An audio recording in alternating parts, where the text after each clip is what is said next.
নবীর মহব্বতে, নিজের মহব্বতে নয়, নবীর মহব্বতে কাঁদতেছিলেন। হুজুর বলেন, হুজুরের ঘুম ভেঙে গেল। বলো আবু বকর কাঁদো কেন? ছেলের কথা, মেয়ের কথা, বিবির কথা, বাড়ির কথা মনে পড়লো নাকি? হযরত আবু বকর বলেন, ইয়া রাসূলুল্লাহ, আল্লাহর কসম করে বলি, যেদিন ঈমান এনেছি এই কলিজার ভিতরে মা বাপ, স্ত্রী, পুত্র, পরিজন, এমনকি আমার নিজের জীবনের চাইতে আপনারে বেশি ভালোবাসি। তা কাঁদো কেন? কাঁদো কেন? হযরত আবু বকর বলেন, হুজুর ধরা পড়ে গেছি, কাফেররা এসে গেছে, বক্তের কাছে তাকালি আমাদের দেখতে পাবে, আমরা তো মাইনরিটি, ওরা তো মেজরিটি, আমরা তো ধরি মারি ফেলাই দেবে, আপনাকে মেরে ফেলে দেবে, এই জন্য কাঁদি।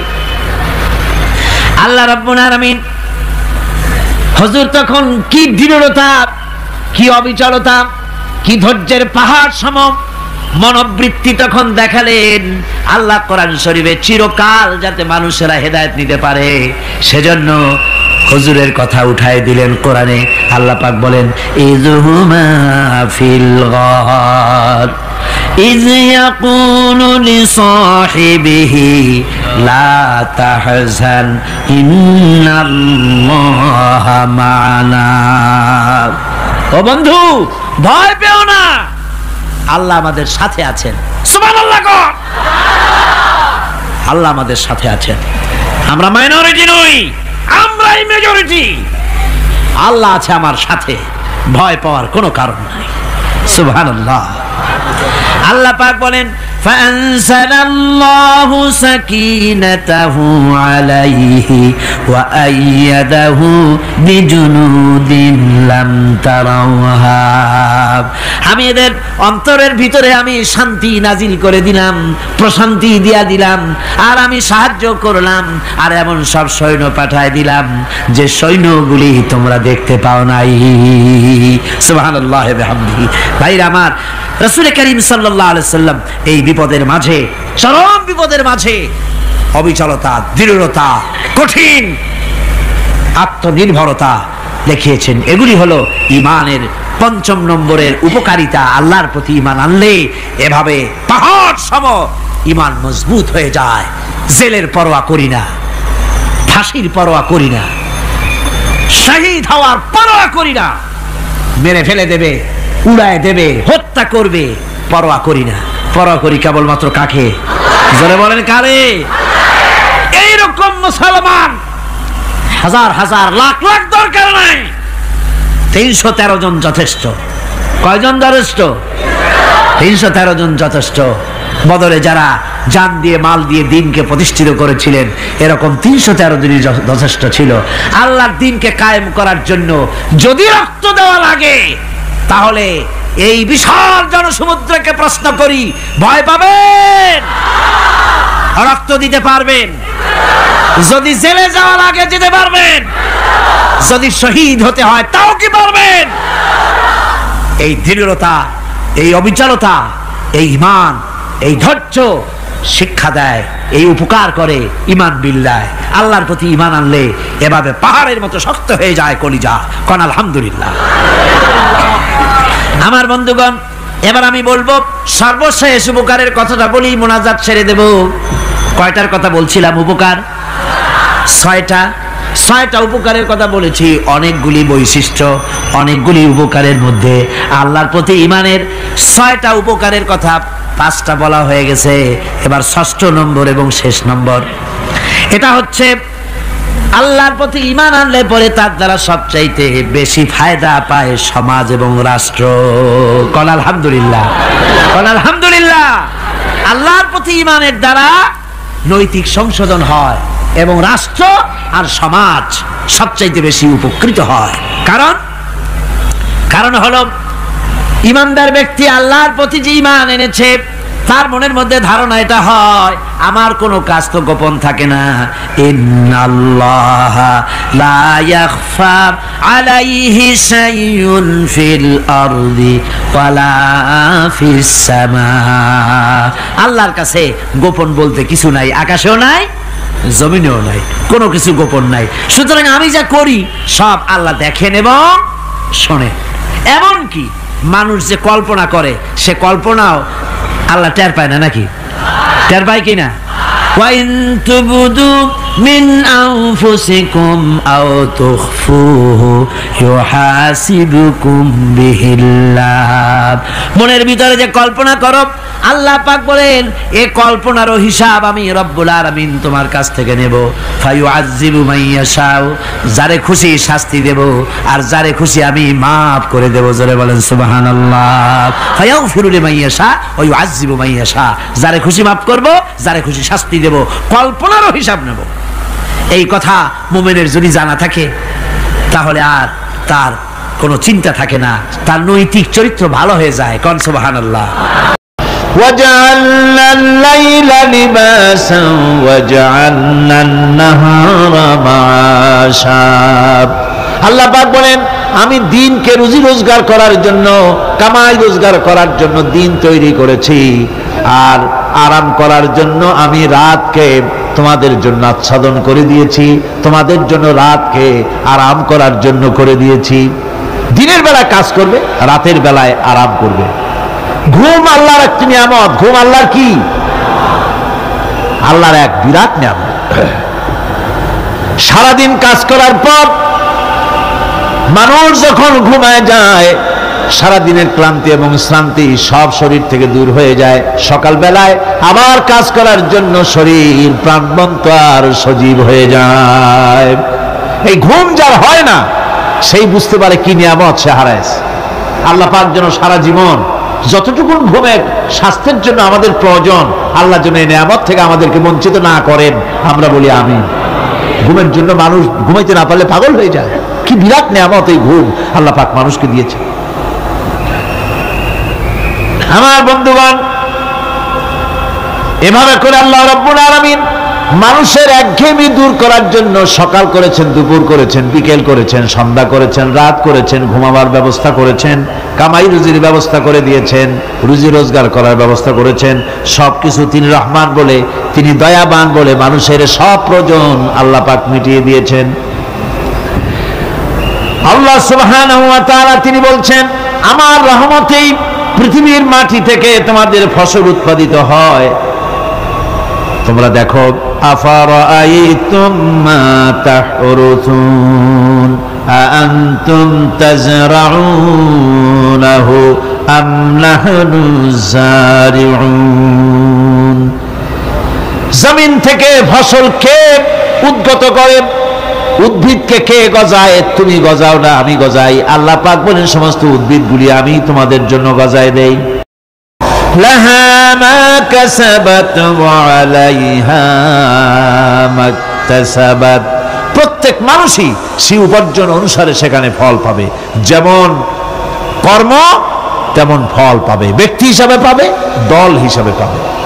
তিলকা উম্মাতুন ক্বাদ খালাত লাহা মা কাসাবাত ওয়া লাকুম মা কাসাবতুম ওয়া লা তুসআলুনা আম্মা ইয়ামালুন। প্রত্যেক মানুষই তার উপার্জন অনুসারী ফল পাবে। যা সে পাবে তা নিজের উপার্জন ছাড়া আর কিছুই না, আর যে ফল পাবে সেটাও তার উপার্জন। সুতরাং কিয়ামতের দিন আল্লাহ মানুষের উপরে কোনো জুলুম করবেন না, অত্যাচার করবেন না। আল্লাহ পাক তো তার বান্দার জন্য জুলুমকারী নন, ঠিক কিনা? আল্লাহ পাক বলছেন মান আমিলা সালিহান ফালিনাফসিহি ওয়া মান আসাআ ফাআলাইহা ওয়া মা রাব্বুকা বিযাল্লামিন লিল আবিদ। যে ব্যক্তি পূর্ণ কাজ করলো সে নিজের কাজে নিজের স্বার্থেই তা করলো। আমরা যে নামাজ পড়ি এটা কি আল্লাহর স্বার্থ? কথা কন, আল্লাহর স্বার্থ? সারা পৃথিবীর সমস্ত মানুষ যদি আল্লাহরে সেজদা দেয়, আল্লাহর ক্ষমতা আরো কিছু কালের জন্য বাড়বে নাকি? সমস্ত মানুষ যদি আল্লাহকে অস্বীকার করে, বিদ্রোহী ঘোষণা করে, বিদ্রোহ ঘোষণা করে, তাতে কি আল্লাহর ক্ষমতা শেষ হয়ে যাবে? নাউযুবিল্লাহি মিন যালিক। যেমন ছিলেন তেমনই থাকবেন। সুতরাং আমরা যা করি, আমরা নামাজ পড়ি নিজেদের জন্য, আল্লাহকে খুশি করার জন্য, কিন্তু কল্যাণটা আমার। কল্যাণটা কার? আমার। রোজা, হজ, যাকাত, তেলাওয়াত যা করি সব আল্লাহকে খুশি করার জন্য, কিন্তু স্বার্থ পুরাটাই আমার। আমার কল্যাণের জন্যই আমি করি। এবং আল্লাহ হচ্ছেন তিনি তোমাদের রব। ওমা রব্বুকা বিযাল্লামিল লিল আবিদ, তোমাদের রব হচ্ছেন তিনি যিনি বান্দাদের উপরে কখনো অত্যাচার করেন না, জুলম করেন না, মেহেরবানি দিয়ে যিনি ছেয়ে রাখেন তিনি হচ্ছেন আল্লাহ পাক। সুতরাং সেই কিয়ামতের মাঠে আল্লাহ পাকের দরবারে আমাদের সকলকেই উঠতে হবে, আল্লাহ পাকের দরবারে আমাদের সামনে আল্লাহ পাকের সামনে দাঁড়াতে হবে। সেদিন আমাদেরকে কেউ বাঁচাতে পারবে না। সেদিন আল্লাহ পাক এর দরবারে যেন আমরা আসামি না হই, সেজন্য এই পৃথিবীতে কোরআন অনুযায়ী আমাদের জীবন গড়তে হবে, সুন্নাহ অনুযায়ী জীবন গড়তে হবে, তাহলে পরকালে আল্লাহ পাকের কাছে নাজাত পাওয়া যাবে। বড়ই কঠিন জায়গা। এই পৃথিবীতে আসার পর আমাদের হায়াত তো বাড়ছে না, বরং হায়াত প্রতি মুহূর্তে কি হচ্ছে? লোকেরা বলে হায়াত বাড়ে, হায়াত তো বাড়ে না। হায়াত কি হয়? জন্মের পরের থেকে আমার জন্য রিজার্ভ আছে যতটুকুন, 50 বছর বাঁচবো, 60 বছর বাঁচবো, যতটুকু হায়াত আমার জন্য নির্ধারণ করা আছে, প্রতিদিন একদিন করে কমে যেতেছে। এজন্য আমি বলি, আমার বাড়িতে যে ঘড়িটা আছে, এই ঘড়িটা বেলা 1টার সময় ঢং করে একটা আওয়াজ দেয়, শ্রোতাকে শুনিয়ে দেয়, বাড়িওয়ালা তোমার জীবনের মূল্যবান হায়াত থেকে 1 ঘন্টা কমায়া দিলাম। 2টার সময় 2টা ঘন্টা লাগায় শোনায় দিল, বান্দারে তোমার জীবনের মূল্যবান সময় থেকে 2টি ঘন্টা কমে গেল। এমনি করে দিন গেল, মাস গেল, বছর গেল, আমাদের হুঁশ হলো না। সময় চলে গেল তাস খেলে, সময় চলে গেল আমাদের খেলাধুলা করে, শয়তানি বদমাশি করে। সময় কতটুকু পেলাম? কিয়ামতের দিন, বিচারের দিনটা যেটা হবে, আল্লাহ রাব্বুল আলামিন বলেন বিচারের দিনটাই লম্বা হবে 50 আলফা সানা মিম্মা তাউদ্দুন। বিচারের দিনটা লম্বা হবে কত বছর? 50,000 বছর। কত বছর? দুনিয়ায় যেভাবে তুমি হিসাব করো, দুনিয়ার গণনা অনুযায়ী হাসরের বিচারের দিনটা হবে 50,000 বছরের মতো লম্বা। এক কিতাবে দেখেছি, তিনি লিখেছেন হিসাব করে, কিয়ামতের ওই দিনটার হিসাবে 50,000 বছর একটা দিন লম্বা। ওই হিসাবে পৃথিবীতে যারা 60 বছর বাঁচলো, সেজন্য আখেরাতে 2 মিনিট দুনিয়ায় বাঁচলো। চিন্তা করেছ? মাত্র 2 মিনিট। 60 বছর যারা হায়াত পেল, 2 মিনিট বাঁচলো। এই 2 মিনিটের জন্য কত হাঙ্গামা, কত মারধর, কত সন্ত্রাস, ক্ষমতার জন্য লড়াই, ফ্যান করেঙ্গে ত্যান করেঙ্গে, লাঠিকে আমদার মুগুর ভরেঙ্গে, শক্তির ঠেলায় অস্থির। আমার বন্ধুগণ, সময় চলে যাচ্ছে স্রোতের মতো করে, কারো জন্য সময় অপেক্ষা করতেছে না। আমাদের মৃত্যু প্রতি মুহূর্তে কাছে চলে আসতেছে। এই জন্য শায়ের বলেছেন, আগাহা আপনি মৌত সে কোই বাশার নেহি, আগাহা আপনি মৌত সে कोई बशर नहीं, सामा सो बरस के हैं पल की खबर नहीं।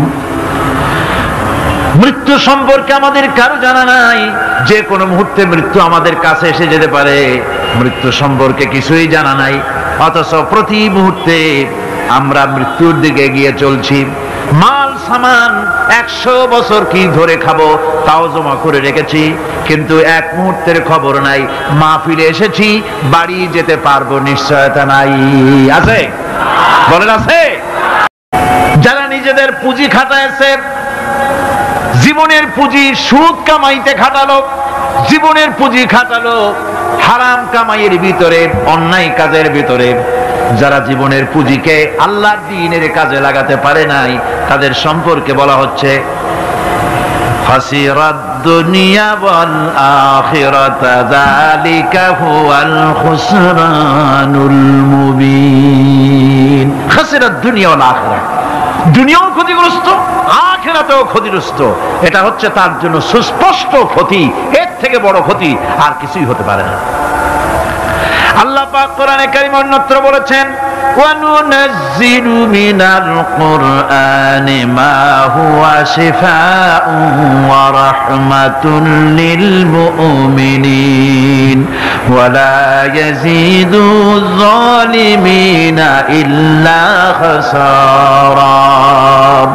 আমি এই কোরআন অবতরণের পরিক্রমায় এমন সব এমন সব বিষয় অবতীর্ণ করেছি যা মুমিনদের জন্য নিরাময় এবং তাদের জন্য রহমত, আর জালিমদের জন্য ক্ষতি ছাড়া আর কিছুই বৃদ্ধি পায় না। জালিমদের জন্য ক্ষতি বৃদ্ধি পায়, আর যারা মুমিন তাদের জন্য এর মধ্যে নিরাময় আছে, এর মধ্যে রহমত আছে। অর্থাৎ যারা এই কোরআনকে যারা নিজেদের আইনের কিতাব হিসেবে গ্রহণ করেছে, কোরআনকে তাবিজের কিতাব হিসাবে নয়, ধর্মীয় কিতাব হিসাবে নয়, কোরআন সংবিধান। কোরআন কি? কোরআনকে যারা সংবিধান হিসাবে মেনে নিয়েছে, কোরআনকে যারা সংবিধান হিসাবে গ্রহণ করলো ব্যক্তি, পরিবার, সমাজ, রাষ্ট্রে, তাদের যাবতীয় মানসিক, বুদ্ধিবৃত্তিক, নৈতিক, তামাদ্দুনিক রোগের নিরাময় হবে, এর দ্বারা শান্তি হবে। কিন্তু যেসব জালিম এই কোরআনকে প্রত্যাখ্যান করেছি, কোরআনকে যারা মৌলবাদীদের কিতাব বলে, কোরআনের কথা বললে মৌলবাদ বলে গাল দেয়, তারা তাদের কপালকে পোড়াইয়া ছাই বানাইয়া দিছে। ঈমান আগে আনতে হবে। ঈমান সম্পর্কে আল্লাহ রাব্বুল আলামিন বলতেছেন ঈমান হলো আগে, তারপরে ইসলাম। আবার ঈমান আনার আগে আবার কুফরি একটা শব্দ আছে, সেটা হলো ফামান ইয়াকফুর বিত্তাগুতি ওয়া ইউমিন বিল্লাহি ফাকাদ ইসতামসাকা বিল উরওয়াতিল উসকা লা ইনফিসামা লাহা ওয়াল্লাহু সামিউন আলীম। ফামান ইয়াকফুর বিত্তাগুত, যে ব্যক্তি তাগুতকে অস্বীকার করেছে, সর্বপ্রথম তাগুতকে অস্বীকার করতে হবে। ওয়া ইউমিন বিল্লাহ, আর এরপরে আল্লাহর উপরে যে ঈমান আনলো, ফাকাদ ইসতামসাকা বিল উরওয়াতিল উসকা, সে এমন এক শক্ত অবলম্বন ধারণ করলো যা তাকে কোনো কিছুই বিচ্ছিন্ন করবে না, ধ্বংস করে দেবে না। সুবহানাল্লাহ। এখন সত্যিকারের ঈমানদারের পরিচয়টা কি? কোরআনে কারীম সত্যিকারের ঈমানদারের পরিচয় এভাবে পেশ করতেছে, ইন্নামাল মুমিনুনা আল্লাযীনা আমানু বিল্লাহি ওয়া রাসূলিহি সুম্মা লাম ইয়ারতাবু ওয়াজাহিদু বিআমওয়ালিহিম ওয়া আনফুসিহিম ফি সাবিলিল্লাহ উলাইকা হুমুস সাদিকুন। ঈমানের দাবিতে সত্যবাদী কারা? ইন্নামাল মুমিনুনা আল্লাযীনা আমানু বিল্লাহি ওয়া রাসূলিহি, সত্যিকারের মুমিন তো তারা যারা নাকি ঈমান এনেছে আল্লাহর উপর এবং রাসূলের উপরে। এই ঈমান আনার পর সুম্মা লাম ইয়ারতাবু, এরপরে কোন সন্দেহে সে নিপতিত হয় নাই, কোন সন্দেহ তার মনের মধ্যে জায়গা পায় নাই, আর সে আল্লাহর রাস্তায় জিহাদ করেছে মাল দিয়ে, জান দিয়ে। উলাইকা হুমুস সাদিকুন, এরাই হলো ঈমানের দাবিতে সত্যবাদী। সুম্মা লাম ইয়ারতাবু, অথবা এক বিন্দু সন্দেহ মনের মধ্যে জায়গা দেয় নাই। অর্থাৎ ঈমান আনছি কার উপরে? আল্লাহর উপরে। কার উপরে? আর তার রাসূলের উপরে। আল্লাহ এবং রাসূলের উপরে ঈমান আনার পর যারা আল্লাহ এবং রাসূলের বিধান জীবনের সকল ক্ষেত্রে মানতে পারে নাই, তারাই সন্দেহে নিপতিত হয়েছে। কথা বুঝতে পেরেছেন? তাদের সন্দেহ এই কোরআন মানুষের জীবন, তার সম্পদ, তার রাজনীতি, তার অর্থনীতি পরিচালনা করতে পারে না। সেই জন্য ধর্মের ব্যাপারে কোরআন মানি, ধর্মের ব্যাপারে নামাজ আর রোজা মানি, কিন্তু রাজনীতিতে ধর্ম মানি না। এটাই হলো সন্দেহ। এটাই কি? সন্দেহ, অবিশ্বাস। অপরাধীরা সেখানে অসহায় হয়ে যাবে, অপরাধীরা অসহায় হয়ে যাবে। আল্লাহ পাক বলেন, فَإِذَا جَاءَتِ الصَّاخَّةُ يَوْمَ يَفِرُّ الْمَرْءُ مِنْ أَخِيهِ وَأُمِّهِ وَأَبِيهِ وَصَاحِبَتِهِ وَبَنِيهِ। অবশেষে যখন কান ফাটানো আওয়াজ আসবে, এই আওয়াজ সেদিন মানুষ নিজের মা বাপ ভাই বোন সব থেকে বিচ্ছিন্ন হয়ে যাবে, সব একের থেকে আরেকজন পালায় যাবে, হারায় যাবে, কেউ কাউকে আর খুঁজে পাবে না। সেদিন ওই কিয়ামতের মাঠে বিভীষিকাময় দৃশ্য, মানুষ হয়রান হয়ে যাবে। মাথার এক হাত অথবা অর্ধ মাইল অথবা এক বিগত এতটুকুন উপরে ওই প্রকাণ্ড সূর্যটার তাপ আসবে, গুনাহগারের মাথার চান্দি ফেটে গিয়া মগজগুলি গলে গলে নাক কান দিয়ে বেয়ে পড়তে লাগবে, জিহ্বাটা কুকুরের মতো ঝুলে নাভিস্থল পর্যন্ত পড়ে যাবে, মাটিটা সূর্যের উত্তাপে তামার মতো গরম হয়ে যাবে, সারা হাসর জুড়ে আওয়াজ হবে পানি পানি পানি। মানুষেরা হয়রান হয়ে যাবে। সেই হাসরের ময়দানে এই চরম কষ্টের ভিতরে আল্লাহ রাব্বুল আলামিন বলেন সেদিন দুটো ভাগ হয়ে যাবে, একদল মানুষের চেহারা আলোয় ঝলমল হয়ে যাবে, আর একদল মানুষের চেহারাগুলি কালো হয়ে যাবে। উজুহু ইয়াউমাইযিন মুসফিরাতুন দাহিকাতুন মুস্তাবশিরা ওয়া উজুহু ইয়াউমাইযিন আলাইহা গাবারা। আল্লাহ পাক বলেন এক শ্রেণীর মানুষের চেহারা হাস্যোজ্জ্বল ঝলমলে হয়ে যাবে, আর এক শ্রেণীর মানুষের চেহারাগুলি কালো হয়ে যাবে। তারহাকুহা কাতারা উলাইকা হুমুল কাফারাতুল ফাজারা। হাস্যোজ্জ্বল, স্বচ্ছন্দপূর্ণ, সুন্দর, উজ্জ্বল ঝলমলে চেহারা হবে ঈমান আনার কারণে, পরকালকে বিশ্বাস করার কারণে, আল্লাহ এবং রাসূলের কথা অনুযায়ী জীবন যাপনের কারণে চেহারাটা উজ্জ্বল হয়ে যাবে। আর আল্লাহর নাফরমানি, রাসূলের নাফরমানি, পরকালকে অস্বীকার করার কারণে কাফেরগুলির চেহারা, মুনাফিকগুলির চেহারা কালো হয়ে যাবে। তাদেরকে আলাদা করে দেওয়া হবে। ফামতাজুল ইয়াওমা আইয়ুহাল মুজরিমুন, মুজরিমদেরকে আলাদা করে দেওয়া হবে, দুইটা ভাগ হয়ে যাবে। এই চরম অবস্থা সৃষ্টি হবে কিয়ামতের ময়দানে। সেদিন রাসূল করিম সাল্লাল্লাহু আলাইহি ওয়াসাল্লাম উম্মতের জন্য সুপারিশ করবেন। সেই সুপারিশ যেন আমাদের করতে পারেন সেজন্য আমাদেরকে তৈরি করতে হবে, সে ধরনের যোগ্য আমাদেরকে বানাতে হবে। বন্ধুগণ, এই পরকালীন জীবন, এর সম্ভাবনা, এটা যে হবে এবং সেই পরকালে আমাদের সকলকে যে উঠতে হবে, কিয়ামতে আল্লাহর কাছে জীবনের সব কিছুর জবাবদিহি করতে হবে, এই ভীতি সৃষ্টি করতে চায় আল্লাহ পাক মানুষের ভেতরে। আল্লাহ পাকের চাইতে মানুষের কল্যাণকামী আর কেউ আছে? চিল্লায় কোন আল্লাহর চাইতে, বিশ্ববাসীর সৃষ্টি জগতের কল্যাণকামী আল্লাহর চাইতে, রাসূলের চাইতে বেশি কেউ কি আছে? সে আল্লাহ পাক সব বলে দিলেন, ওপেন সিক্রেট করে দিলেন, সব গোপন ফাঁস করে দিলেন। কেমনে বিচার হবে, কেমনে কিয়ামত অনুষ্ঠিত হবে, কেমনে কি হবে, সব খুলে খুলে আল্লাহ পাক বলে দিলেন আমাদেরকে ভালো হওয়ার জন্য। কোরআনে কারীম বলছে লাইসাল বিররা আন তুওয়াল্লু ওয়ুজুহাকুম কিবালাল মাশরিকি ওয়াল মাগরিব।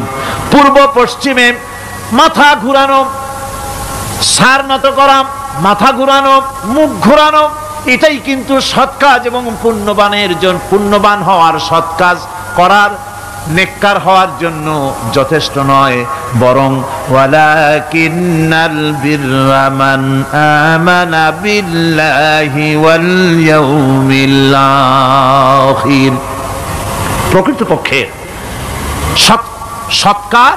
সৎকারী মুমিন, ভালো কাজ করা, প্রকৃত মুমিন, সত্যিকারের ভালো মানুষ, সত্যিকারের ইমানদার হওয়ার জন্য 10টি কাজ লাগবে। কয়টি কাজ? 10টি কাজ লাগবে। সেই 10টি কাজের একটি কাজ গত বছর আপনাদের খেদমতে আরজ করা হয়েছে, 2টি বলা হয়েছে, বাকি আজকে বললাম আর একটা, হয়ে গেল 3টা। বাকি আছে কয়টা? 7টা। বাকি আছে আরো 7টা। পরকাল ভিত্তিক জীবনযাপন যদি করতে পারি তাহলে আমরা হব দুনিয়ার শ্রেষ্ঠ মানুষ। কোন আলহামদুলিল্লাহ। وسخر لكم ما في السماوات وما في الأرض। এই পৃথিবীতে যা কিছু তোমরা দেখতে পাও, এ সব কিছুকে তোমার অনুগত করে দেওয়া হয়েছে। যাতে করে তোমার সাহায্য করতে পারে, তোমার সহযোগিতা করতে পারে। এজন্য আমি সবকিছুকে সৃষ্টি করেছি। সাখারা শব্দের অর্থ হচ্ছে যে আমি সবগুলিকে তোমাদের অনুগত করে দিয়েছি যাতে করে তোমাদের অনুগত থাকে, অর্থাৎ তোমরা তাদের এই সমস্ত জিনিস দিয়ে তোমরা কাজ নিতে পারো।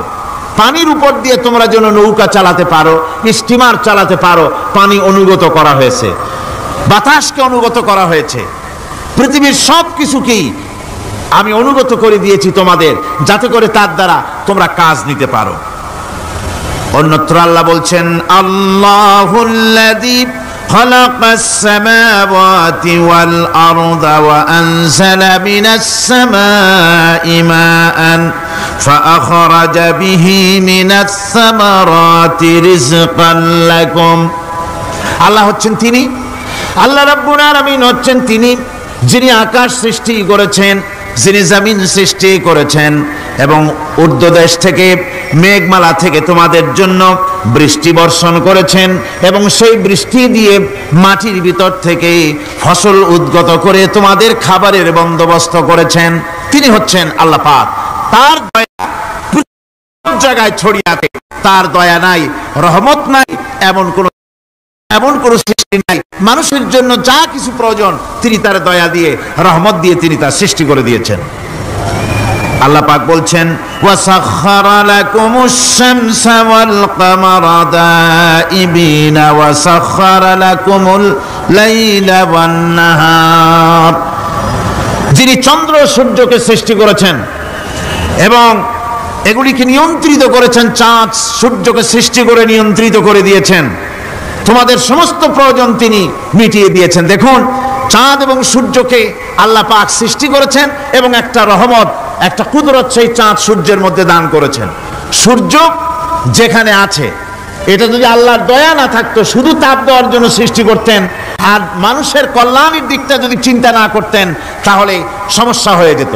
সূর্য যেখানে আছে, বিজ্ঞানীরা বলেছেন তার থেকে যদি কিছু নিচে নেমে আসতো, তাহলে গোটা পৃথিবী জ্বলে পুড়ে ভস্ম হয়ে যেত। আর যেখানে আছে তার থেকে সূর্য যদি কিছু উপরে উঠে যেত, তাহলে গোটা পৃথিবী হিম শীতল হয়ে পৃথিবী ফ্রিজ হয়ে যেত, মানুষ প্রাণী জগৎ মরে সব শেষ হয়ে যেত। চাঁদ যেখানে আছে, এই চাঁদ তার জায়গা থেকে কিছু উপরে যদি উঠতো, তাহলে পৃথিবী মরুভূমি হয়ে যেত। আর যেখানে আছে তার থেকে কিছু নিচে যদি আসতো, তাহলে গোটা পৃথিবী পানি, সমুদ্রের পানি, নদীর পানিগুলি প্লাবিত হয়ে, ওভারফ্লো হয়ে, উচ্ছ্বসিত হয়ে গোটা পৃথিবীকে প্লাবিত করে দিত, ডুবাই দিত, সব শেষ হয়ে যেত। তাহলে আমরা দেখতে পাচ্ছি শুধু সৃষ্টি নয়, সৃষ্টিও করেছেন এবং প্রত্যেকটি সৃষ্টির পেছনে তার দয়া কাজ করেছে, তার কুদরত কাজ করেছে, যাতে করে মানুষের জন্য সুবিধা হয়, মানুষের জন্য উপকার হয়। অন্য আয়াতে আল্লাহ পাক বলেন, وآتاكم من كل سألتموه وإن تعدوا نعمة الله لا تحصوها। আল্লাহ পাক বলেন, তিনি তোমাদের প্রতি এত দয়াবান, আল্লাহ তোমাদের প্রতি এত দয়া রাখেন, এত মেহেরবানি করেন যে তোমাদের সমস্ত চাহিদা তিনি পূরণ করেছেন। তোমাদের জীবনে যা দরকার সব তিনি পূরণ করেছেন, এত পূরণ করেছেন, তোমরা যদি আল্লাহ পাকের নেয়ামতগুলি যদি গণনা করো, ওয়া ইন তাউদ্দু নি'মাতাল্লাহি লা তুহসুহা, আমার নিয়ামতগুলি যদি গুনতে থাকো, গুনে গুনে আমার নিয়ামত শেষ করতে পারবে না। সুবহানাল্লাহ ওয়া বিহামদি, আমার নিয়ামত গুনে শেষ করতে পারবে না, এত নিয়ামত আমি আল্লাহ রাব্বুল আলামিন দান করেছি। সুতরাং প্রকৃত কথা হচ্ছে যে মানুষ বড় অকৃতজ্ঞ, মানুষ সমস্ত নিয়ামতকে, নিয়ামতের শুকর আদায় করে না, নিয়ামত বোঝেও না। উলাইকা কাল আনাম, চোখ আছে, চোখ দিয়া সব দেখে, কিন্তু আল্লাহর নিয়ামতগুলি দেখে উপলব্ধি করার ক্ষমতা নাই। খায় জনমের খাওয়া, কিন্তু খাওয়ার পরে কার খানা খাইলো, কার দেওয়া খানা খেলো, এরপরে এতটুকুন শুকরিয়াও আদায় করে না। তো চোখ থাকতে দেখে না, অন্তর থাকতে চিন্তা করে না, কান থাকতে হক শোনে না। আল্লাহ পাক বলেছেন, উলাইকা কাল আনাম, এরা হলো জানোয়ারের মতো। কিসের মতো বলুন? আল্লাহ বলেন না বালহুম আদাল, শুধু জানোয়ারের মতো না, বরং জানোয়ারের চাইতেও নিকৃষ্ট। জোরে কোন নাউজুবিল্লাহ। যাদের চোখ থাকতে দেখলো না, কান থাকতে শুনলো না, অন্তঃকরণ থাকতে বিবেচনা করলো না, এরা চতুষ্পদ জানোয়ারের মতো। আল্লাহ পাক বলছেন আর রহমান আল্লামাল কোরআন, এই কোরআন শিক্ষা দিয়েছেন রহমান, যিনি দয়ার সাগর, যিনি মানুষের সব প্রয়োজন মিটিয়েছেন।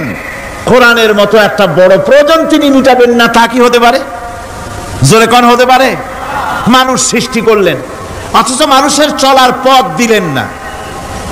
মানুষ সৃষ্টি করলেন, মানুষ কোন পথে চলবে, কি করলে আল্লাহ রাজি হবেন, কি করলে বেহেশতে যাব, কি করলে শান্তিতে থাকবো দুনিয়ায়, এর কোনো পরিকল্পনা তিনি দিলেন না। তিনি শুধু বললেন নামাজ পড়ো, রোজা রাখো, আর তা যদি না করো কিয়ামতে জাহান্নামে যাবা।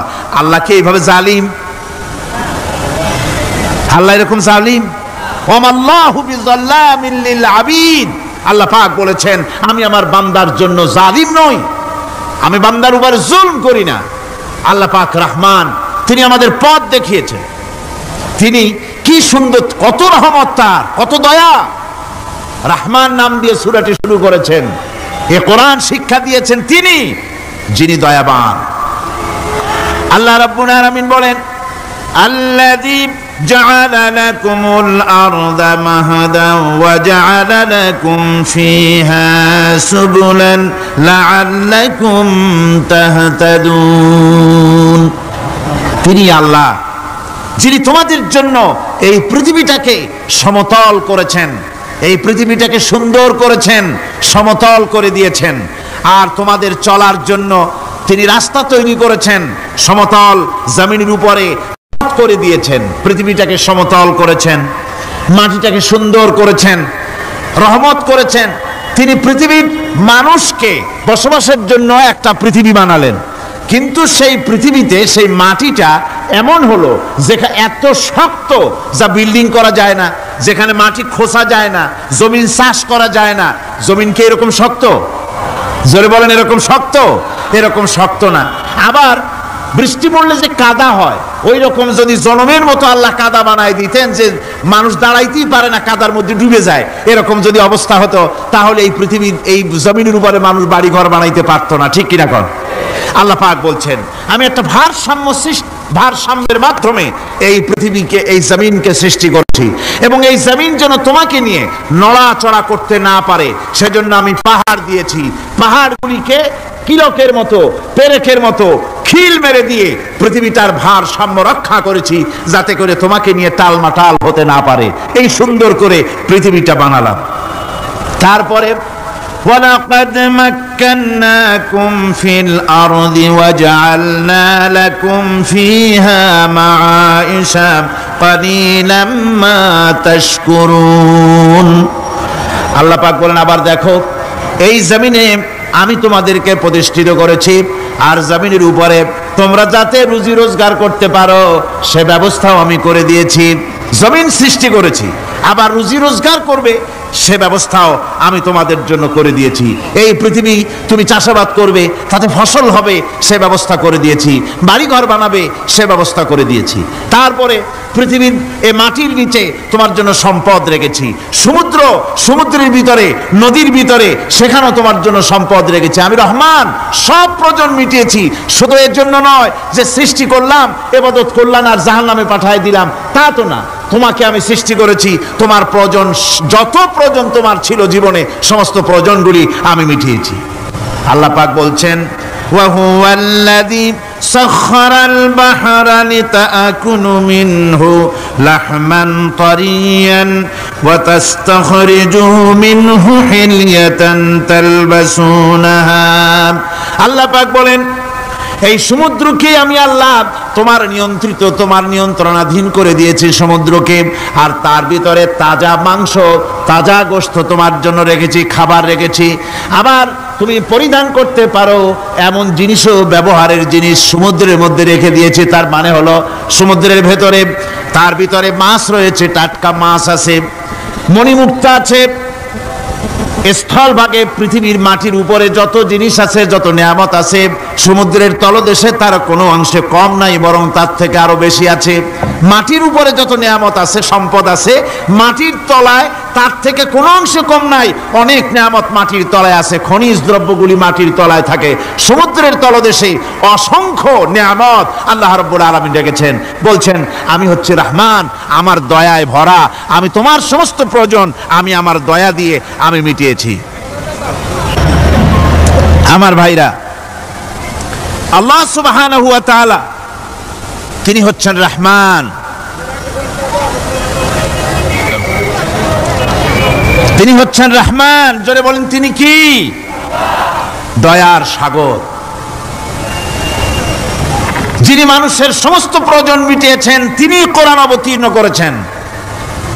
আমি আল্লাহর দয়ার কথা, রহমান শব্দের ব্যাখ্যা আপনাদের সামনে করে সামনে এগোচ্ছি। আল্লাহ পাক বলছেন যে আমি এই পৃথিবী সৃষ্টি করলাম, মাটিতে তোমাদের জন্য চতুষ্পদ জন্তু সৃষ্টি করেছি, বাতাসের উপরে পাখিরা সাঁতার কাটছে, আর পানির ভিতরে মৎস্যরাজি রয়েছে। এ সমস্ত প্রাণীগুলির আত্মরক্ষার জ্ঞান আমি দান করেছি, তারা তোমাদের জন্য উপকার করে।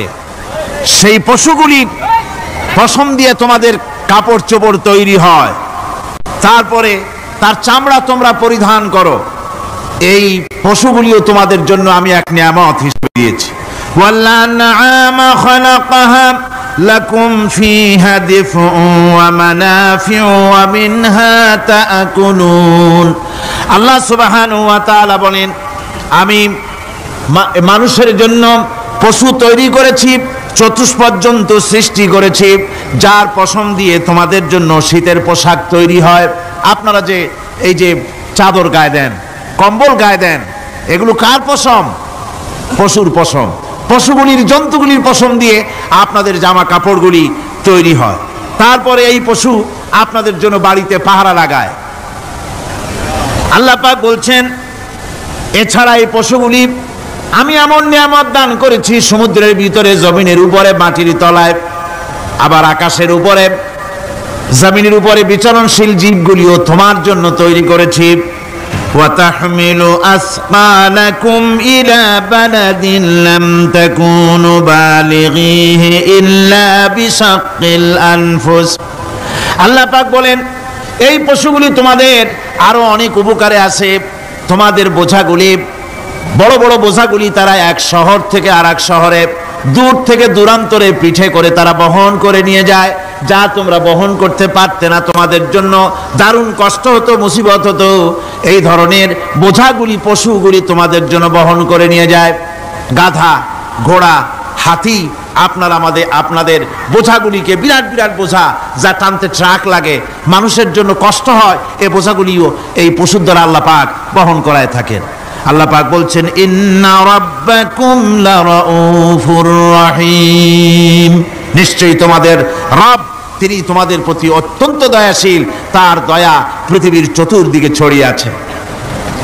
তিনি আমাদেরকে এ কোরআন নাজিল করেছেন, এ কোরআন আমাদেরকে শিক্ষা দিয়েছেন এমন এক রহমান যার দয়া পৃথিবীর চতুর্দিকে সর্বত্র ছড়িয়ে আছে। আল্লাহর দয়া চতুর্দিকে কি ছড়িয়ে আছে কোন?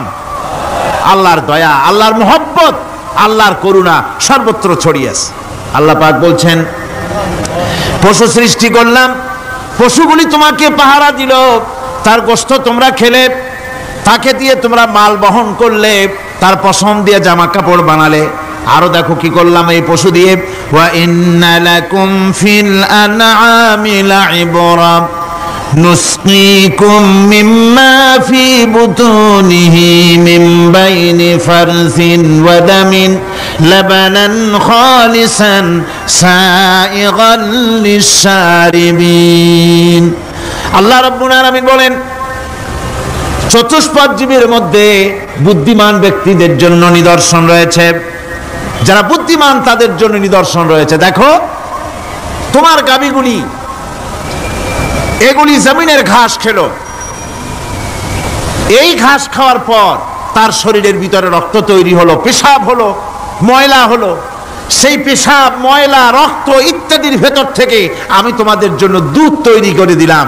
যেখান থেকে পেশাব বের হলো, পায়খানা বের হলো, তার পাশের থেকে স্বচ্ছ, সুন্দর, সুমিষ্ট, সুস্বাদু দুধ আমি তোমাদের জন্য বের করে দিলাম। সুবহানাল্লাহ বিহামদিহি। দেখুন এই দুধ আল্লাহ পাক তৈরি করলেন। কাগজ তৈরি হয় যে মিল, কলকারখানায়, পেপার মিল, আপনারা যদি কোনো পেপার মিলে যান তো যে দেখবেন কাগজ তৈরি হয় গাছ দিয়ে। এই গাছগুলি মিলের মধ্যে, মেশিনের মধ্যে ঢুকানো হয়। মেশিনের ভিতরে গাছটা ঢুকে মেশিনের তাপে, বৈদ্যুতিক তাপে এই গাছগুলি গলে যায়, পানি হয়ে যায়। তারপরে ছাকনা থাকে, নেট থাকে, কয়েকটা নেট থাকে। সেই ছাকনাগুলির ভিতর থেকে ছেঁকে এরপরে সেই পানিটা চলে আসে প্লেটের উপরে, এসে আস্তে আস্তে শক্ত হতে হতে সেটা কাগজে পরিণত হয়ে যায়। পানিটা আস্তে আস্তে কাগজে পরিণত হয়ে যায়।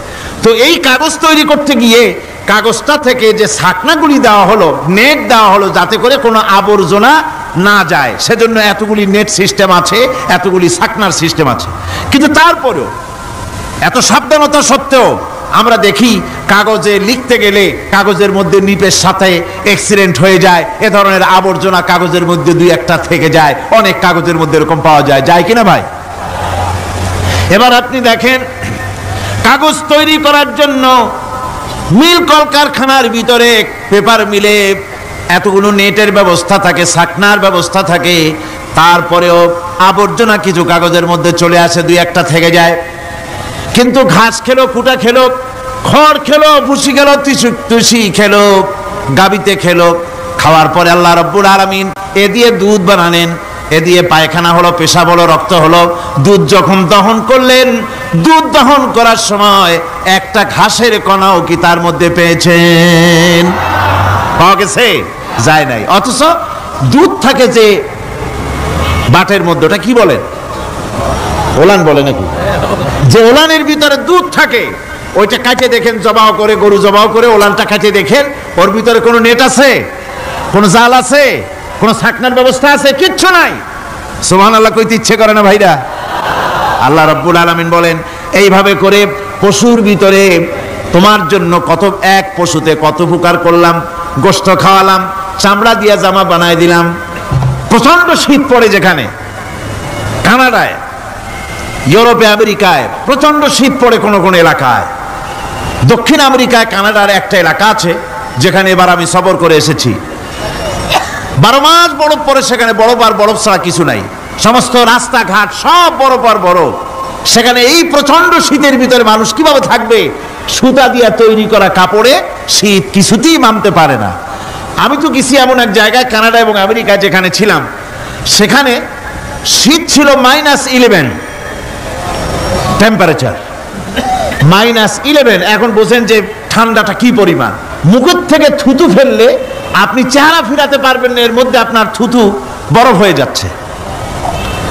এই রকমের প্রচন্ড ঠান্ডায় সব রকমের কাপড় চোপড় যা ছিল এগুলো সব কিনে গায়ে দিয়ে আমি 1-3 হয়ে গেছি ফুলিয়া।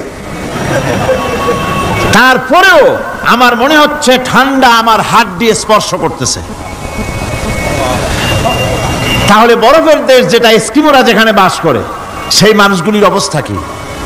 ওই এস্কিমোরা যেখানে বাস করবে, 12 মাস যেখানে বরফ পড়বে, ওই জায়গার মানুষগুলো কি করে, কি গায়ে দিয়া বাঁচবে? এ পরিকল্পনা, এই চিন্তা দুনিয়ায় কেউ করে নাই, রহমান করেছেন। আল্লাহ রাব্বুল আলামিন পশু তৈরি করেছেন, পশুর গায়ে পশম দিয়েছেন, চামড়া দিয়েছেন। সেই জায়গার মানুষগুলি চামড়া দিয়া জামা তৈরি করে গায়ে লাগায়, শীত ঢোকে না। সুবহানাল্লাহ বিহামদিহি। চামড়া দিয়ে জামা তৈরি হচ্ছে, কাপড় চোপড় তৈরি হচ্ছে। আল্লাহ বলেন এভাবে করে কত কিছু হলো। চামড়া দিয়া জামা বানাইলা, পশম দিয়ে শাল তৈরি করলে, কম্বল তৈরি করলে, গোশতগুলো পাইকারি দরে খাইলে জম্মের খাওয়া। তারপরে হাড্ডিগুলি দিয়ে সার তৈরি করলে, এই পশু তোমাকে পাহারা দিল বাড়িতে, কুত্তায় সারা রাত পাহারা দেয় তোমার বাড়িতে। কুত্তা আবার পুলিশেও চাকরি করে।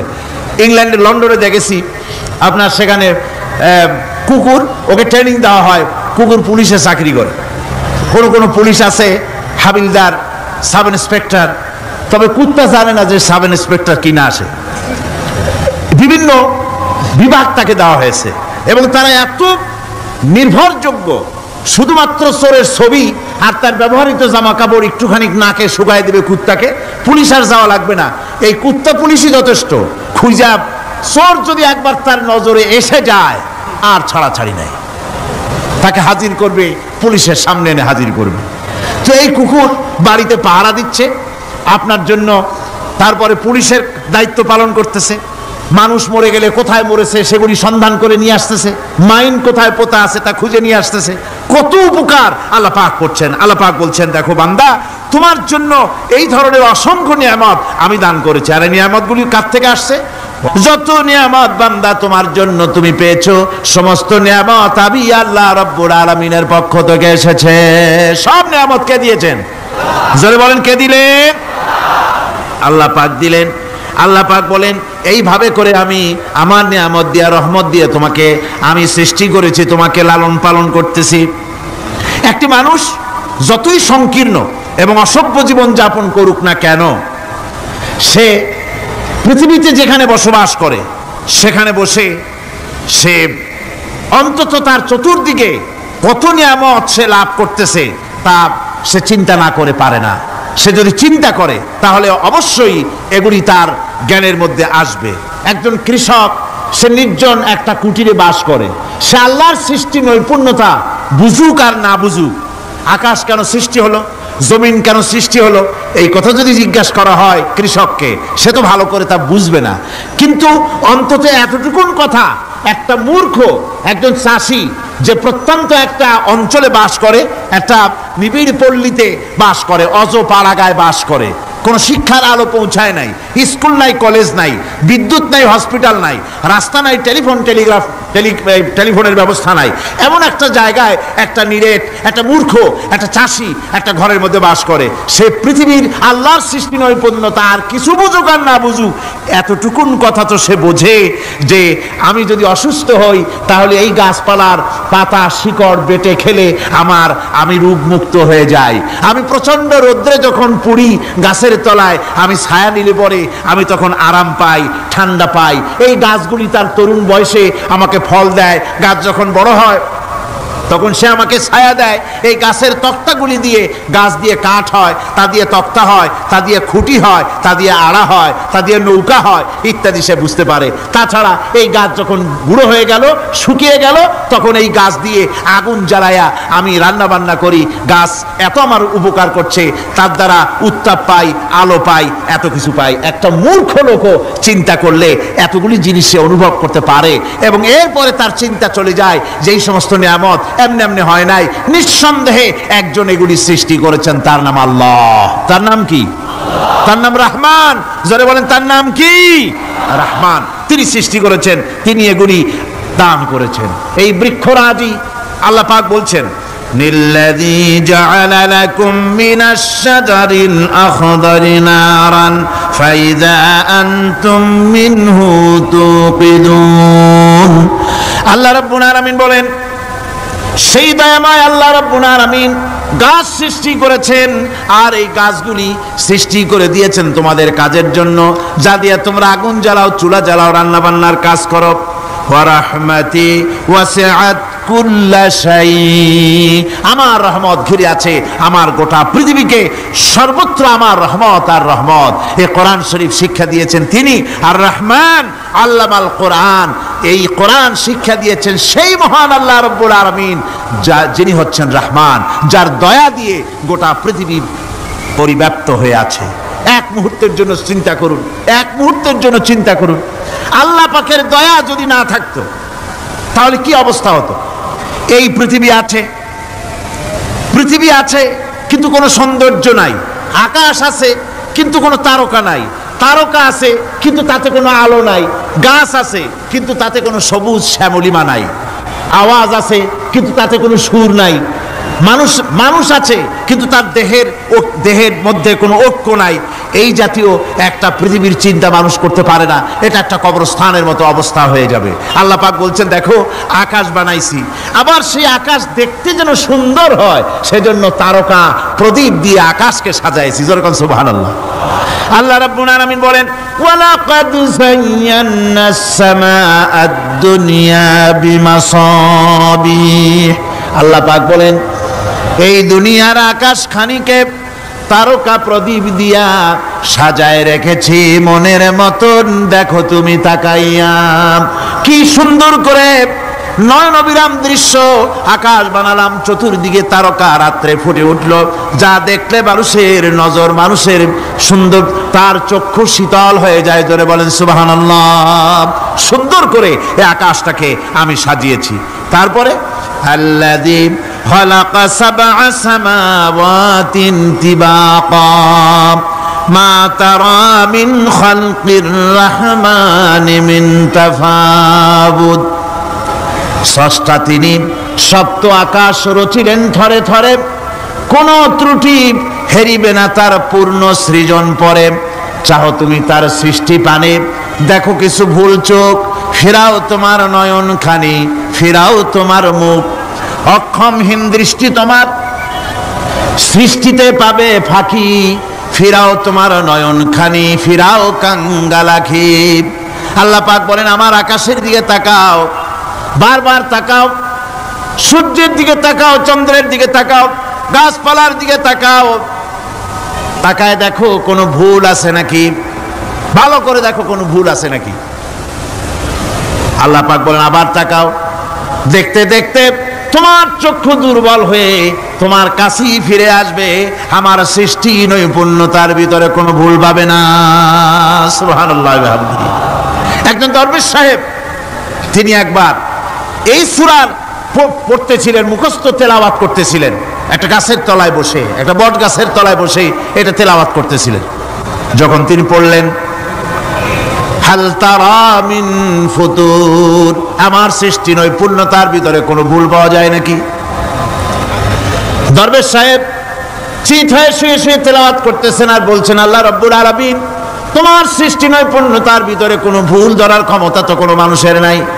তবে একটা জিনিস আমার নজরে পড়ল, এই যে বিরাট বট গাছটা, পৃথিবীতে যত গাছ আছে যেমন গাছ তেমন ফল, তাল গাছটা যেমন ফলও তেমন, নারকেল গাছটা যেমন ফলটাও তেমন, কিন্তু এত বড় বিশাল বট গাছ ফল হতেছে ছোট্ট ছোট্ট ট্যাবলেটের মতো। গাছটা যেমন ফলটা তেমন হয় নাই। আল্লাহ এটা ভুল না, তুমি বলেছো যে দেখো কোনো ভুল টুল আছে নাকি, তো ভুল তো না, আমার চোখে এটা লাগলো, যেমন গাছ তেমন ফল হয় না। দরবেশ সাহেব চিত হয়ে শুয়ে শুয়ে তেলাওয়াত করছেন, মনের মধ্যে এই চিন্তা আসলো, গাছটা যেমন তেমন ফলটা হলো না। দরবেশ সাহেব বলেন এই চিন্তা করতেছি, হঠাৎ করে একটা দমকা হাওয়া বয়ে গেল, ডালে ডালে বাড়ি লেগে গেল, একটা আদা পাকা বটের ফল অনেক উপর থেকে বৃন্তচ্যুত হয়ে চট করে এসে আমার নাকের উপরে ফট করে পড়ল। নাকের উপরে এমন ভাবে পড়ছে নাকটা জ্বলে উঠছে। আমি সেজদায় পড়ে গেলাম। দরবেশ সাহেব বলেন আমি সেজদায় পড়ে গেলাম, চোখের পানি ফেলে আল্লাহর দরবারে মাপ চাইলাম, বললাম রব্বুল আলামিন, তোমার কোনো জিনিসের ভিতরে কোনো খুঁত নাই, নিখুঁত জিনিস তুমি বানাইছো, কোনো ভুল নাই। আমি চিন্তা করেছিলাম নারকেল গাছ যেমন তার ফলও তেমন, তাল গাছ যেমন তার ফলও তেমন, বট গাছটা যেমন তেমন ফল। আমার আন্দাজ মতো, আমার চিন্তা মতো যত বড় বট গাছ অত বড় ফলটা যদি হতো, বটের ফলটা যে পজিশন নিয়ে আমার নাকে পড়েছিল, গাছ যেমন ফল তেমন হলো, নাকও যেত, আমার মাথাও যেত। আল্লাহ রাব্বুল আলামিন বলেন দেখো বান্দা, আমার সৃষ্টি নৈপুণ্যতার মধ্যে কোনো ভুল পাবে না। সুবহানাল্লাহ বিহামদি, কোনো ভুল নাই, বারবার তাকাও, কোনো ভুল পাবে না। আল্লাহ সুবহানাহু ওয়া তাআলা সুন্দর করে বানিয়েছেন, যা দেখবেন শুধু সুন্দর আর সুন্দর। সুবহানাল্লাহ বলে, শুধু সুন্দর।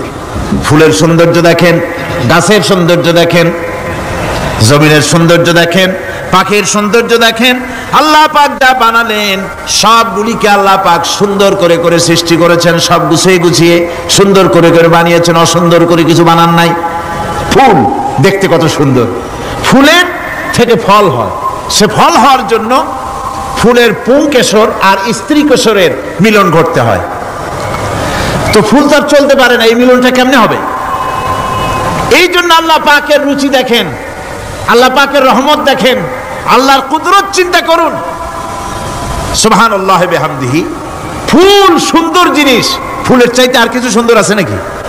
এত সুন্দর ফুল, এই পুংকেশর এবং স্ত্রী কেশরের বিনিময়টা কে করবে? এইটা করার জন্য আল্লাহ পাক এই দায়িত্ব তেলাপোকাকে দেন নাই। দিছেন নাকি? আরশোলাকে দিছেন, সার পোকাকে দিছেন, উই পোকাকে দিছেন, তাতে ফুলের ইজ্জত নয়। ফুল যেমন সুন্দর, আল্লাহর রুচি, আল্লাহ রাব্বুল আলামিনের সৌন্দর্য বোধ কত বিরাট, কত মহান আল্লাহ পাক। ফুল যেমন সুন্দর, ওই সুন্দর ফুলের উপরে তেলা পোকা পড়লে ফুলের সৌন্দর্য নষ্ট হবে। এজন্য আল্লাহ পাক ফুল যেমন সুন্দর, ওই পুংকেশর আর স্ত্রী কেশরের মিলন ঘটাবার জন্য রব্বুল আলামিন সুন্দর প্রজাপতির ব্যবস্থা করেছেন। ফুল যেমন সুন্দর, প্রজাপতিও সুন্দর। প্রজাপতির ডানায় কোন শিল্পী কোন তুলি দিয়ে এত রং লাগালো? সুবহানাল্লাহ বিহামদিহি, সুবহানাল্লাহ বিহামদিহি। কি সুন্দর প্রজাপতি আল্লাহ তৈরি করলেন। আল্লাহ পাক বলছেন, এমনি সুন্দর করে বানালাম, মানুষ বানাইছি, সে মানুষের সৌন্দর্য দেখো।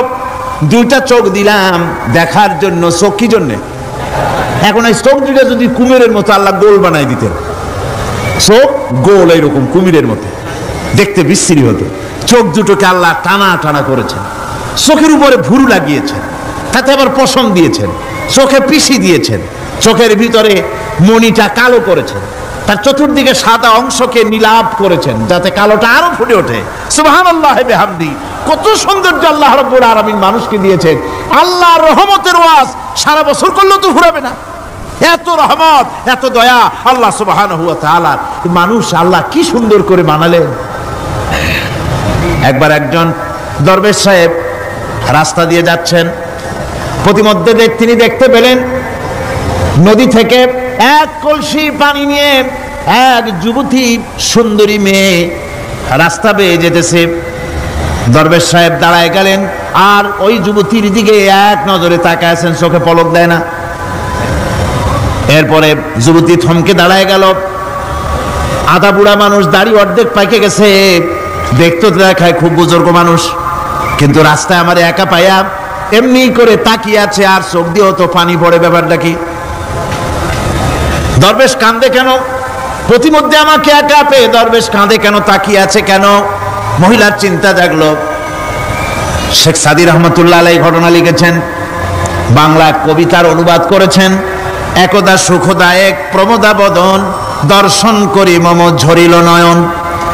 হেসে কহে সেরূপসী সবিস্ময় মন, কহ দেখি মহাশয় কহ কি কারণ। বিষয় বিরাগী তুমি ভুবনে প্রচার, কি হেতু জন্মিল তব মানস বিকার। যুবতী মেয়েটি বলছে, ওগো দরবেশ সাহেব, হুজুর সাহেব, আমি একটা যুবতী মেয়ে লোক, রাস্তায় আমাকে একা পেয়ে আপনি আমার দিকে তাকায় আছেন আর কাঁদতেছেন। এই বৃদ্ধ বয়সে ভীমরতি হলে কেন? আমাকে দেখে কাঁদেন কেন আর এক নজরে কেন তাকায়ছেন?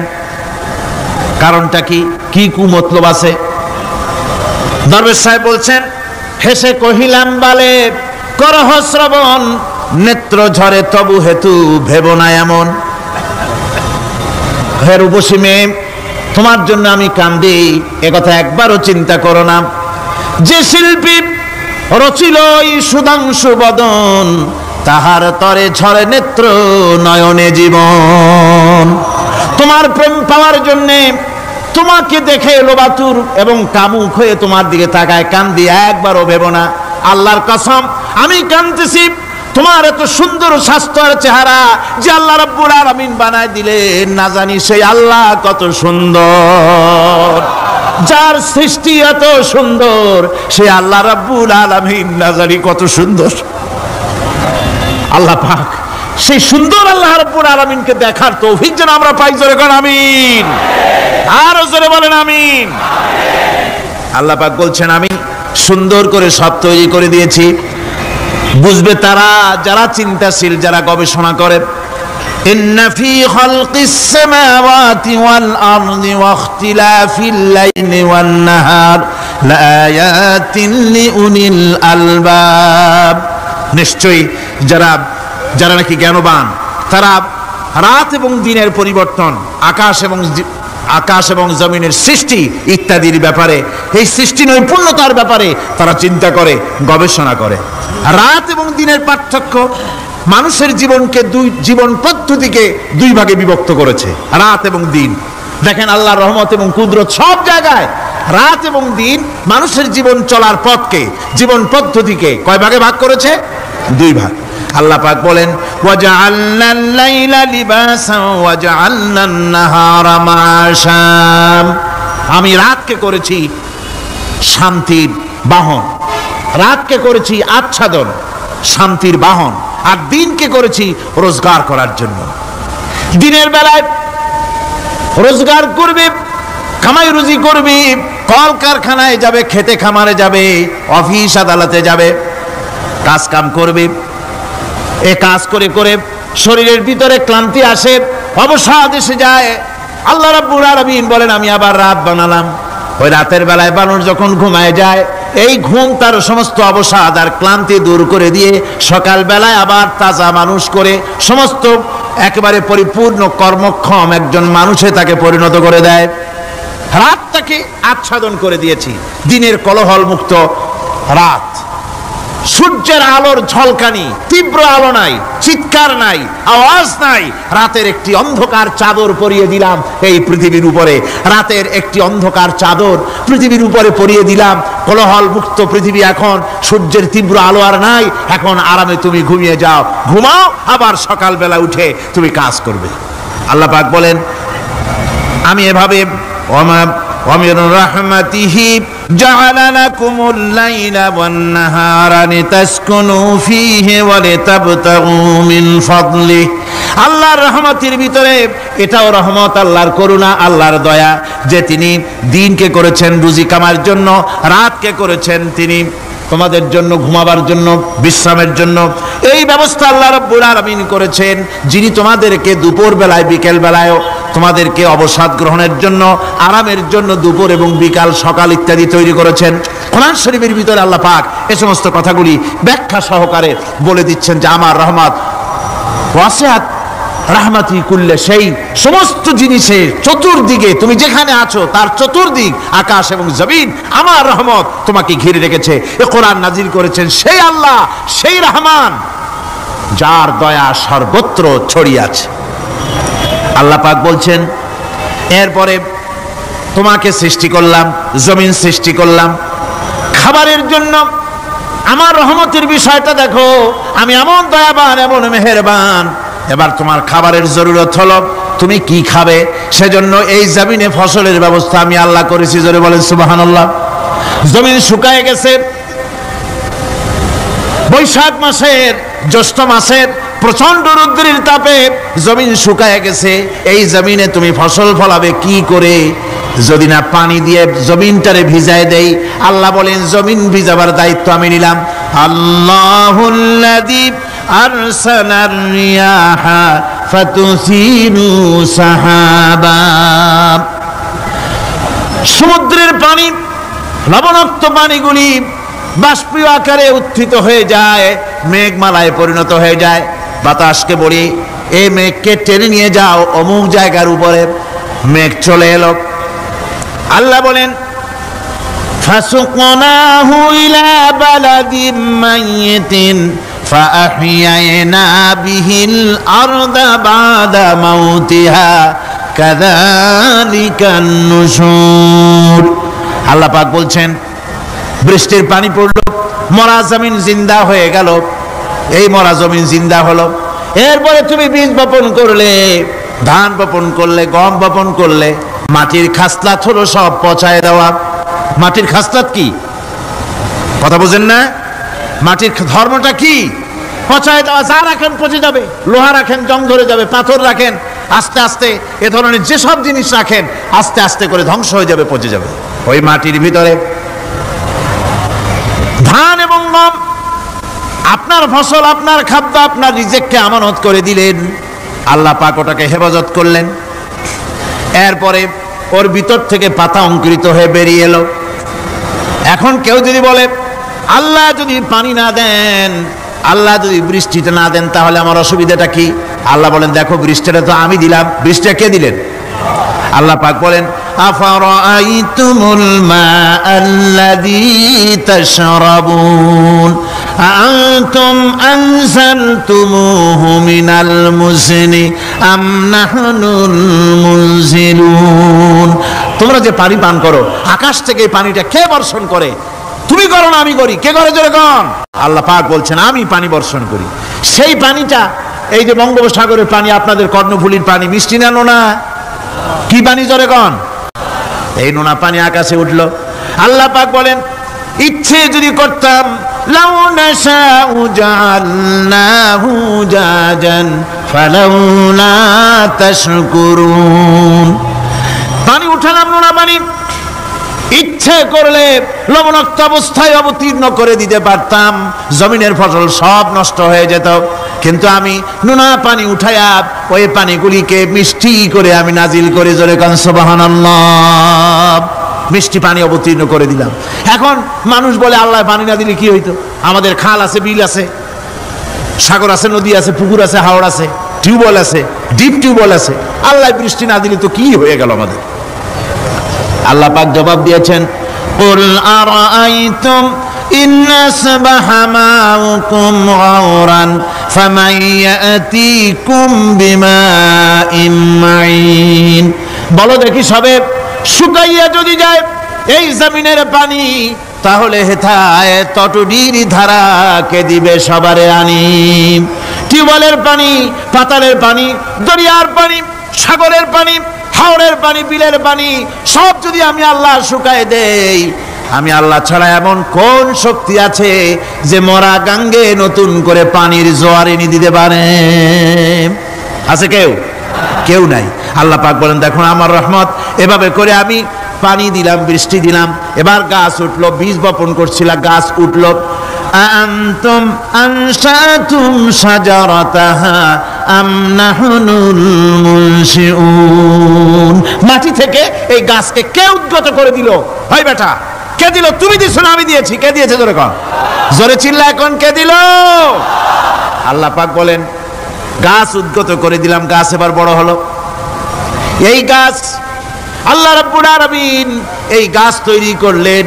এই গাছ শুধু আপনার জ্বালানি দেয় না, গাছ শুধু ফল দেয় না, এই গাছ মানুষের জন্য গাছ হচ্ছে বন্ধু। মানুষের জন্য গাছ কি জোরে কোন? কি বন্ধু। সেই বন্ধুরে জন্মের কাটা কাটবেন নাকি?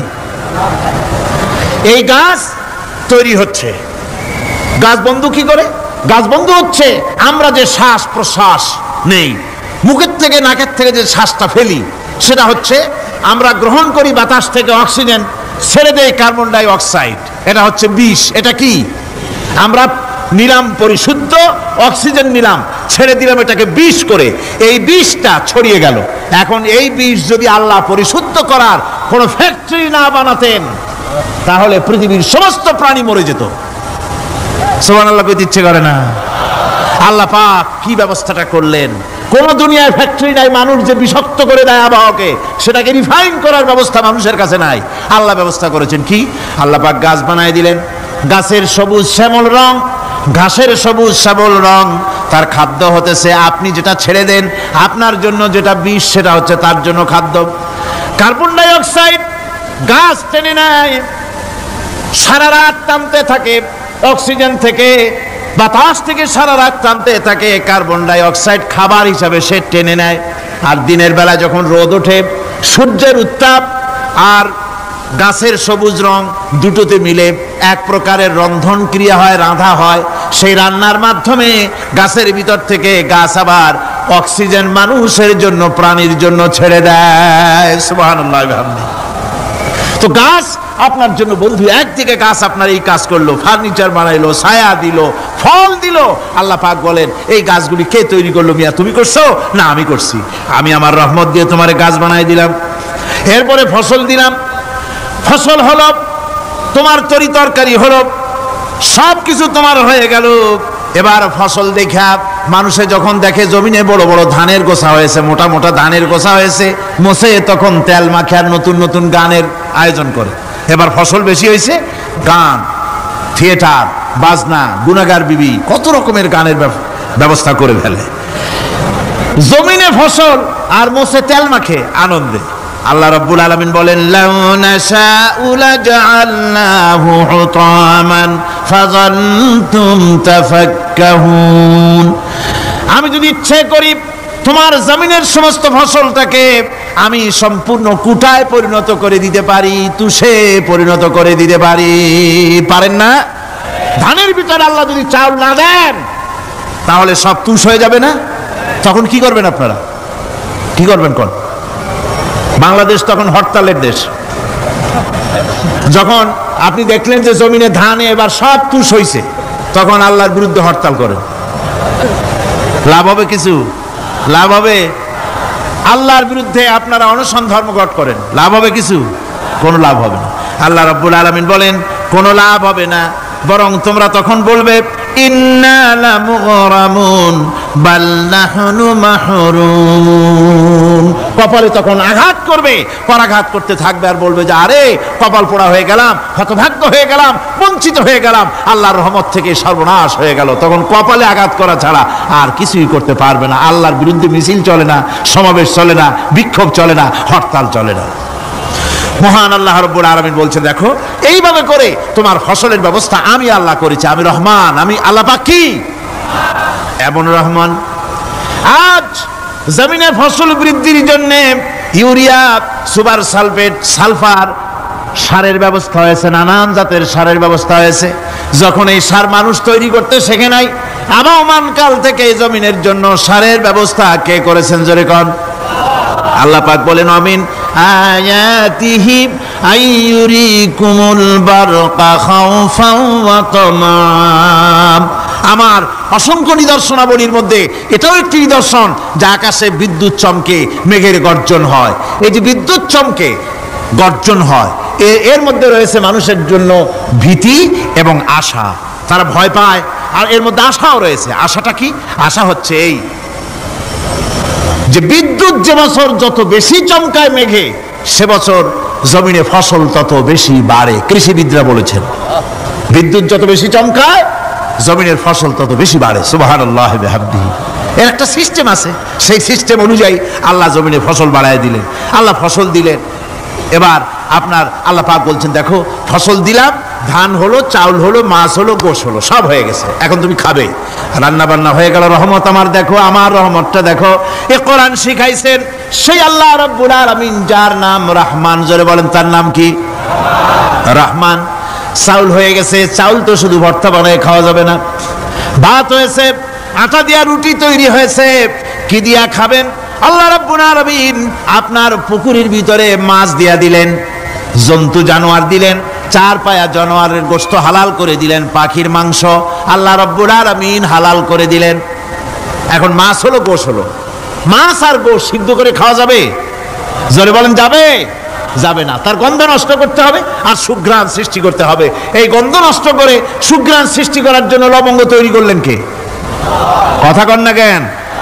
এলাচি কার? দারচিনি কার? লবণ কার? মরিচ কার? হলুদ কার? পেঁয়াজ কার? সুবহানাল্লাহ ওয়া বিহামদিহি। এত নিয়ামত আল্লাহ রাব্বুল আলামিন বলেন ওয়া ইন তাউদ্দু নি'মাতাল্লাহি লা তুহসুহা। আমার নিয়ামত গণনা করে করে আমার নিয়ামত গুণে শেষ করতে পারবে না, এত নিয়ামত আমি দান করেছি। এরপরে তরি তরকারি হলো, মাছ গোশ খেতে খেতে অস্থির হয়ে যাবে, তারপরে তরি তরকারি দিলাম, শাক সবজি দিলাম, সব কিছু আমি আল্লাহ রাব্বুল আলামিন দিয়েছি। আমার নাম রহমান, তোমার সমস্ত প্রয়োজন আমি দিয়েছি, মিটাই দিয়েছি। এবার তরি তরকারি হলো আর মানুষ তরি তরকারি খাইলো, আল্লাহ শুকর আদায় করলো না। শুকর আদায় করে? করে না। এত সুন্দর মজার কদু, সেই কদু খায়, আর কদু খাইয়া মোসে তাও মারে আর বলে স্বাদের লাউ বানাইলো বৈরাগী। আল্লাহ শুকর আদায় করে, আল্লাহর নিয়ামতের শুকরিয়া আদায় করে না। আমার ভাইয়েরা, আল্লাহ রাব্বুল আলামিন বলেন এই পৃথিবীর আমি রহমান, কোরআন আমি শিখাইছি আমি রহমান। এমন রহমান শুধু মানুষকে খাবার দেই না, এই পৃথিবীর সকল প্রাণীকে আমি খাবার দেই। জোরে কান সুবহানাল্লাহ। সকল প্রাণীর খাবার কে দেন? ওয়ামা মিন দাব্বাতিন ফিল আরদি ইল্লা আলাল্লাহি রিজকুহা। এই পৃথিবীর বুকে এমন কোন বিচরণশীল জীব নাই যে জীবের রিজকের দায়িত্ব আমি আল্লাহ গ্রহণ করি নাই। সমস্ত রিজকের দায়িত্ব কে নিয়েছেন? চিল্লায় এখন আল্লাহ সুবহানাহু ওয়া তাআলা। আচ্ছা আপনি কোন তো দেখি, একজন জমিদার একজন বড় লোক চৌধুরী, খুব বড় লোক, তার বাড়িতে 20 জন লোক গেছে রাতের বেলায়। 20 জন লোক গিয়ে মেহমান হইল। মেহমান হইয়া তারা বলতেছে, সাহেব আমরা তো মেহমান, আমি এক একজন এক এক রকমের খাবার চাইলো। একজনে বললো আমি হরিণ খাবো, আর একজনে কয় আমি মুরগি খাবো, আর একজনে বললো আমি খরগোশ খাবো, আর একজনে বললো আমি হাতি খাবো, আর একজনে বললো আমি ছাগল খাবো। 20 জন মানুষের 20 রকমের খাবার চাইলো। একজনে কয় বোয়াল মাছ খাবো, আর একজনে কয় রুই মাছ খাবো। 20 জনে 20 রকমের খাবার দাবি করলো। বলেন জমিদার তো বাড়ির ধারে, জমিদারের বাপ, সেও কি পারবে 20 জনকে 20 রকমের খাবার পরিবেশন করতে? কোন প্রস্তুতি ছাড়া পারবে? পারবে। কোন প্রস্তুতি ছাড়া, কোন প্রস্তুতি ছাড়া জমিদার হোক রাজা বাদশাহ হোক 20 জন মানুষের খাবার 20 রকমের দিতে পারে না। আর আল্লাহ এমন রহমান, এই পৃথিবীর লক্ষ কোটি কোটি জাতির প্রাণীকে কোটি কোটি রকমের খাবার আল্লাহ রাব্বুল আলামিন পরিবেশন করতেছেন। সাপের খাবার একরকম, ব্যাঙের খাবার আর এক রকম। ব্যাঙে যা খায় সাপে তা খায় না, সাপে যা খায় ব্যাঙে তা খায় না। হাতির খাবার, গন্ডারের খাবার, ভল্লুকের খাবার, বাঘের খাবার, সিংহের খাবার, মানুষের খাবার, ছাগলের খাবার, মুরগির খাবার, মশার খাবার, সারপোকার খাবার, সমস্ত খাবার ভিন্ন ভিন্ন। আবার সমস্ত খাবারের মজা আল্লাহ রাব্বুল আলামিন আলাদা আলাদা করে দিয়েছেন। এমন রহমান, আপনার পেট ভরবেন শুধু স্বাস্থ্য বাড়াবার জন্য, পেট ভরে খাওয়া দরকারটা ছিল। আল্লাহ পাক দেখলেন যে না, শুধু পেট ভরলে তো এরকম খাইতে চাইবে না, তাই আল্লাহ রাব্বুল আলামিন জিহ্বা দিয়ে দিলেন যাতে করে মজা লাগে আর খায়। সব রকমের মজা, এক এক গোশতে, এক এক মাছে, এক এক তরকারিতে এক এক রকম মজা, না সব রকম মজা, সব এক রকম মজা, ভিন্ন ভিন্ন রকমের মজা। আল্লাহ পাক বলেন আমি রহমান, দেখো আমি কিভাবে খাওয়াই। ওয়াকাইয়িম মিন দাব্বাতিন লা তাহমিলু রিজকুহা আল্লাহু ইয়ারযুকুহা ওয়া ইয়্যাকুম। এই পৃথিবীতে এমন অনেক বিচরণশীল জীব আছে, যে জীবীরা, যে প্রাণীরা নিজের জন্য কোনো সঞ্চয় করে না, সঞ্চয় করে শুধুমাত্র পৃথিবীর মানুষ। আর পিঁপড়ায় কিছু সঞ্চয় করে। অন্যান্য বহু প্রাণী আছে যাদের কোনো সঞ্চয় নাই। কি বলেন, পাতিশিয়ালের কোনো ব্যাংকে অ্যাকাউন্ট আছে নাকি? না। শীতের মৌসুমে পাতিশিয়াল আইসা ব্যাংকের ম্যানেজারকে বলে না যে কয়েকটা মুরগি আনছি, আমার নামে একটা অ্যাকাউন্ট ওপেন করেন, বৃষ্টির সময় আমি যেন ওগুলো উঠাইয়া পাইকারি দরে খাইতে পারি। ওর কোনো খাবার নাই, সঞ্চয় নাই। এ ধরনের পাখির সঞ্চয় নাই, পশুর সঞ্চয় নাই। মহান আল্লাহ রাব্বুল আলামিন তিনি বলছেন, সকাল বেলায় পাখি তার বাসা দিয়া ক্ষুধার্ত পেট নিয়ে পাখিগুলি উড়ে চলে যায়। সাপ তার গর্ত থেকে বের হয় খালি পেটে, পাতি শৃগল খালি পেট নিয়ে গর্ত থেকে বেরিয়ে যায়। তিমির মতো অত বড় প্রকাণ্ড প্রাণী, হাতির মতো প্রকাণ্ড প্রাণী, গরিলা, শিম্পাঞ্জি, ওরাংওটাং, পিঁপড়া থেকে শুরু করে নিয়ে প্রকাণ্ড তিমি পর্যন্ত সমস্ত প্রাণীগুলি সকালবেলায় খালি পেটে বেরিয়ে যায়। সারাদিন ঘোরাঘুরির পর আল্লাহ সুবহানাহু ওয়া তাআলা বলেন, সন্ধ্যাবেলায় সমস্ত প্রাণীর পেটগুলি ভরে আমি আল্লাহ তাদের বাসায় ফিরাইয়া দেই। আমি রহমান, এভাবে করি আমি আল্লাহ রাব্বুল আলামিন খাবারের বন্দোবস্ত করি, পড়ার বন্দোবস্ত করি, থাকার ব্যবস্থা করি। ইয়া আইয়ুহান নাসু যকুরু নি'মাতাল্লাহি আলাইকুম হাল মিন খালিকিন গায়রুল্লাহ ইয়ারযুকুকুম মিনাস সামাই ওয়াল আরদ। ও পৃথিবীর মানুষেরা, ওই আল্লাহর স্মরণ করো, আল্লাহর নিয়ামতের শুকরিয়া আদায় করো যে আল্লাহ তোমাকে আকাশ থেকে জমিন থেকে রিজিক দেন। ওই আল্লাহ ছাড়া আছে কি কেউ যে তোমাকে আকাশ থেকে রিজিক দেয়, জমিন থেকে রিজিক দেয়? লা ইলাহা ইল্লা হুয়া ফান্না তুফাকুন। ওই আল্লাহ ছাড়া কোনো ইলাহা নাই, কেন তোমরা বিভ্রান্ত হও? সেই আল্লাহর দিকে ফিরে আসো। আল্লাহ বলছেন, এভাবে আমি সমস্ত পৃথিবীর মানুষের রুজি রুটির বন্দোবস্ত করি, সমস্ত প্রাণীর রুজি রুটির ব্যবস্থা করি। আমি সেই রহমান। সুবহানাল্লাহ বিহামদি। ওয়া ইলাহুকুম ইলাহু ওয়াহিদ লা ইলাহা ইল্লা হুয়ার রাহমানুর রহিম। এই হচ্ছেন তোমাদের আল্লাহ। সুবহানাল্লাহ। আল্লাহ বলছেন, ওয়া ইলাহুকুম ইলাহু ওয়াহিদ, তিনি হচ্ছেন এক আল্লাহ। এক ইলাহ, যিনি ছাড়া কোনো ইলাহ নাই, তিনি হচ্ছেন রহমান।